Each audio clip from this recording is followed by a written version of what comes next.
मेरी सभी माताएं और बहनों को आने वाली वट सावित्री की ढेरों शुभकामनाएं। मैं नीलम सिंह आप सभी का अपने चैनल में स्वागत करती हूं। तो दोस्तों, कैसे हैं आप सभी? आई होप कि आप सभी अच्छे होंगे, स्वस्थ होंगे और मस्त होंगे। देखिए दोस्तों, वट सावित्री पूजा यह अखंड सौभाग्य प्रदान करने वाला व्रत पूजा है। यह जिस तरह से हम लोग करवा चौथ, हरतालिका तीज व्रत का पूजा करते हैं अपने पति की लंबी उम्र की कामना के लिए, उसी तरह से यह भी वट सावित्री का व्रत और पूजा है। यह भी पति की लंबी उम्र के लिए व्रत किया जाता है। देखिए, ज़्यादातर महिलाएं इस व्रत को नहीं जानती है अभी, लेकिन यह जो व्रत है ये अखंड सौभाग्य को प्रदान करने वाला व्रत है।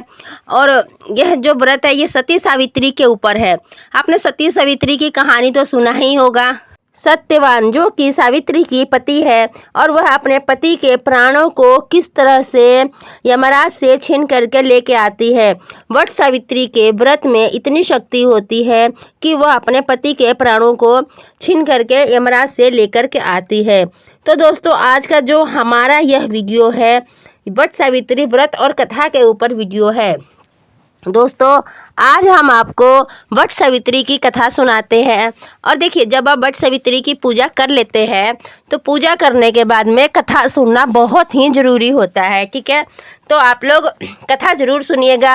और देखिए, एक बात और कहना चाहूँगी मैं कि कथा को बीच में छोड़ करके मत जाइएगा। ठीक है, जब आप कथा सुनना शुरू करते हैं ना तो कथा आप पूरा सुनिएगा, क्योंकि कथा आधा अधूरा कथा नहीं छोड़ा जाता है। ठीक है, जब भी आप कथा को सुनना शुरू करें तो आप कथा को पूरा ही सुनिएगा। ठीक है, तो आइए हम आपका ज़्यादा समय ना लेते हुए वट सावित्री की कथा शुरू करते हैं।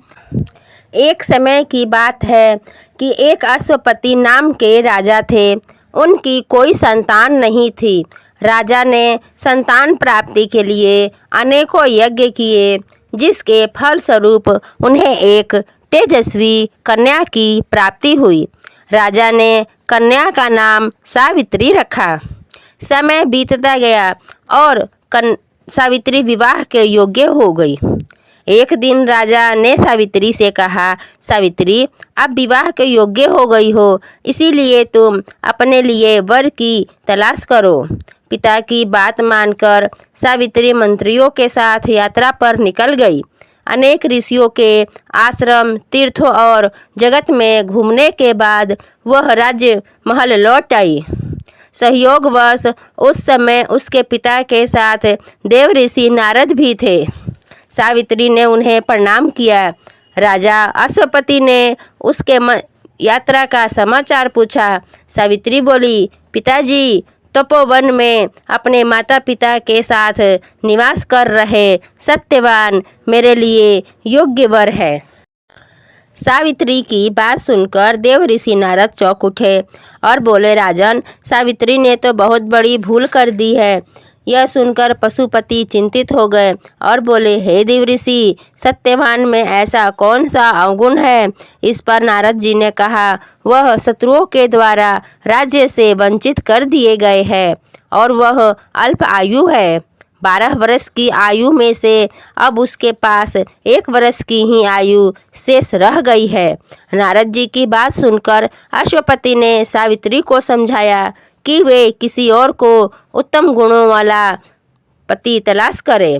सावित्री बोली, पिताजी, नारी अपने जीवन में केवल एक ही पति का वरण करती है। अब चाहे जो भी हो, मैं किसी दूसरे को अपने पति के रूप में स्वीकार नहीं कर सकती हूँ।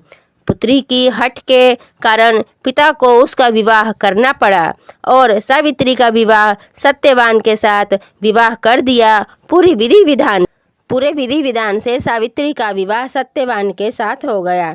सावित्री अपने पति और सास ससुर के साथ वन में रहने लगी। जैसे जैसे समय व्यतीत होता जा रहा था, सावित्री के मन का भय बढ़ता जा रहा था। नारद जी के कहे अनुसार जब उसके पति की आयु मात्र 4 दिन बची, तब सावित्री ने 3 दिन पहले से ही व्रत रखना प्रारंभ कर दिया था। अतः वह 3 दिन आ पहुँचा जब सत्यवान की मृत्यु निश्चिंत थी। चौथे दिन जब सत्यवान लकड़ियां लेने वन को जाने लगा तब सावित्री बोली, हे नाथ, मैं भी आपके साथ चलूंगी। पति के मना करने पर भी वह सास ससुर की आज्ञा लेकर अपने पति के साथ वन को चली गई। वन में सत्यवान ने जैसे ही पेड़ की लकड़ी काटना शुरू किया, उसके सिर में असहनीय पीड़ा होने लगा। वह पेड़ से उतर गया, सावित्री के समक्ष गई। उसके पति का अंत समय निकट है और उसने अपने पति का सर अपने गोद में रख लिया और लेटने पर सत्यवान अचेत हो गया। सावित्री चुपचाप आंसू बहाती ईश्वर से प्रार्थना करने लगी। तभी उसे लाल वस्त्र पहने भयंकर आकृति वाला एक पुरुष दिखाई दिया और वह पूछने लगी, हे देव, आप कौन है? वो साक्षात यमराज थे। सावित्री बोली, महाराज आप कौन है? यमराज बोले, सावित्री, मैं यमराज हूँ और तुम्हारे पति के प्राणों को हरने आया हूँ। सावित्री बोली, प्रभु, सांसारिक प्राणियों को लेने तो आपके दूत आते हैं, क्या कारण है कि आज आपको स्वयं आना पड़ा? यमराज ने उत्तर दिया, सावित्री, सत्यवान धर्मात्मा और गुणों का सागर धर्मात्मा है, इसीलिए मुझे स्वयं ही आना पड़ा। ऐसा कहकर यमराज ने सत्यवान के प्राणों को निकाल लिया और उसे लेकर दक्षिण दिशा में यमलोक को जाने लगे। सावित्री भी उनके पीछे पीछे चल दी। सावित्री का अपने पीछे आता देखकर यमराज बोले, सावित्री, तुम मेरे पीछे क्यों आ रही हो? सावित्री बोली, मेरे पति जहाँ जाएंगे मैं भी वहीं जाऊंगी, यही मेरा धर्म है। यमराज के बहुत समझाने पर भी सावित्री नहीं मानी। उसके पति व्रत धर्म की निष्ठा को देखकर यमराज बोले, तुम अपने पति के बदले कोई भी वरदान मांग लो। सावित्री ने अपने दृष्टिहीन सास ससुर की आंखें मांगी और यमराज ने तथास्तु कहा और आगे चले। फिर से सावित्री उनके पीछे पीछे चल दी। तब यमराज ने सावित्री से कहा, एक और वरदान मांग लो। तब सावित्री ने अपने सास ससुर के राज्य को वर के रूप में मांग लिया और आगे चल दिए। सावित्री भी तब पर भी यमराज के पीछे पीछे चलने लगी। यमराज बोले, चलो एक और वरदान ले लो। सावित्री ने अपने पिता के लिए वर मांग लिया। सावित्री ने अपने पिता के लिए 100 पुत्र का वरदान मांग लिया।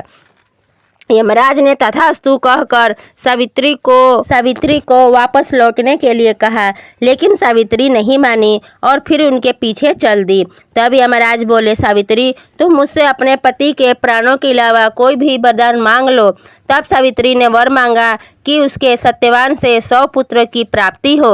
इस बार भी यमराज ने तथास्तु कहकर आगे बढ़ने लगे, परंतु सावित्री फिर उनके पीछे चल दी। अब यमराज बोले, मैंने तुम्हें सभी मन वांछित फल के प्राप्ति कर दी है, अब तुम हमारे पीछे क्यों आ रही हो?